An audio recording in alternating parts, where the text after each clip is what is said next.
My pureed apple pie recipe is easy and delicious.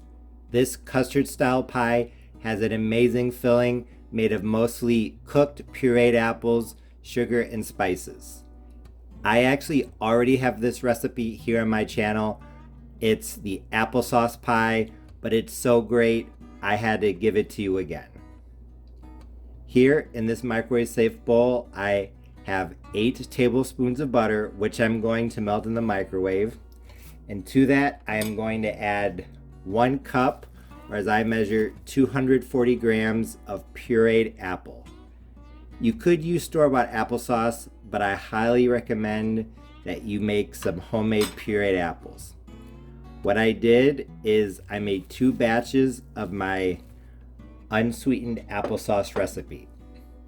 I cut up 1 pound of golden delicious apples with the skin on, put them in this bowl, and added 1.5 tablespoons of lemon, covered the bowl with plastic wrap, and microwaved the apple chunks on high for 3 increments of 5 minutes, stirring after each 5 minutes. Then I took my immersion blender and I pureed them into this paste.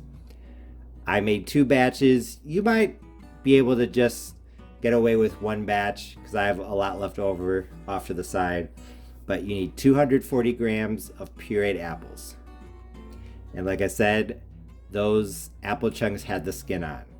I highly recommend using Golden Delicious, but you could also use Granny Smith. To that, I'm going to add 1/2 cup of white sugar as I measure 105 grams, 1/2 cup of light brown sugar as I measure 120 grams, 2 large eggs, a tablespoon of lemon juice. I know I added lemon to the apples when I cooked them, but I'm going to add a little bit more. Some spices, 1/2 teaspoon of cinnamon, 1/4 teaspoon of ginger, and 1/8 teaspoon of nutmeg, and a pinch of salt. Off to the side, I have an 8-inch pie crust that is unbaked. It was totally raw. All I have to do is mix everything together and pour it into my pie crust. So I'm going to melt the butter in the microwave as I preheat my oven to 350 degrees Fahrenheit. Now that the butter is melted, I'm going to add the pureed apples. Nice and easy.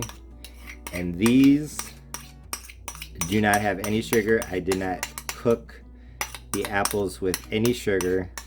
So if you do want to use applesauce in this recipe, I would use unsweetened applesauce, because then that way you don't have to worry about adjusting the sugars. And now the 2 sugars. Honestly, like I said, this recipe is pretty easy. It's pretty forgiving. The only thing I think you have to remember is that you don't want to add eggs to hot butter.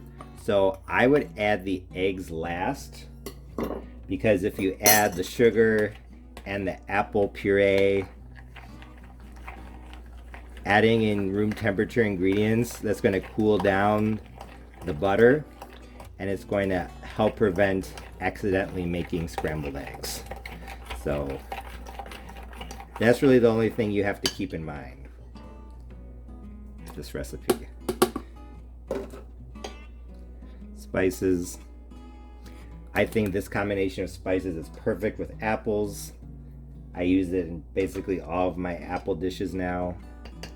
Bit of salt.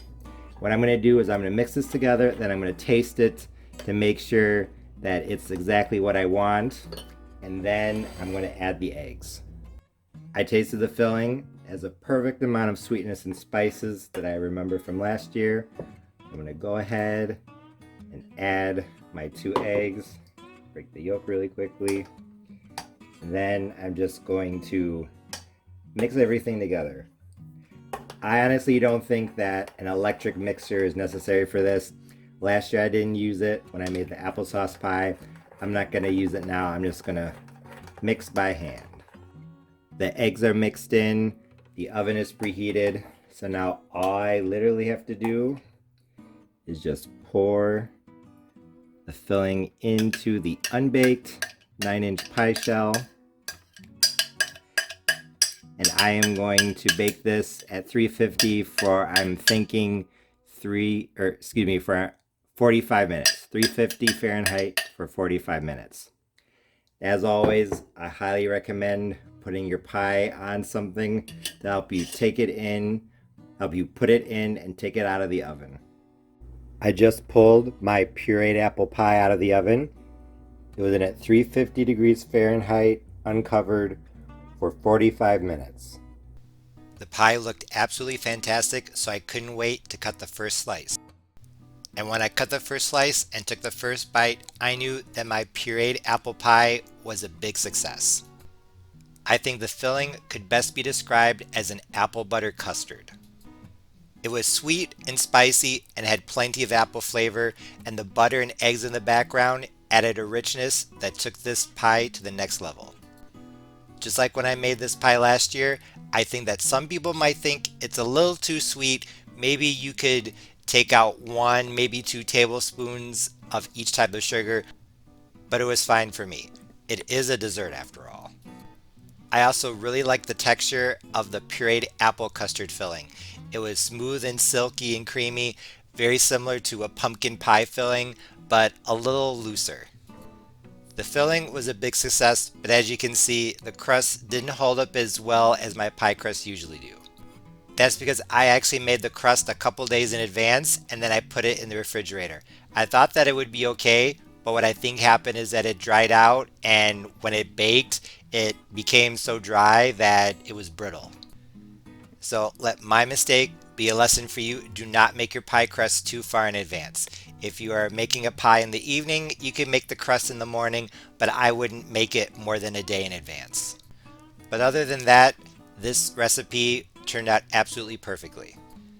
There are still some nice apples available in the supermarket, so this pureed apple pie would be a great dessert for St. Patrick's Day or maybe even Easter. So if you like applesauce and you like apple butter and you like pie, I highly recommend giving this a try. This is one of my favorite pies. If you try it, I know you'll like it. As always, thanks for watching. See you next time.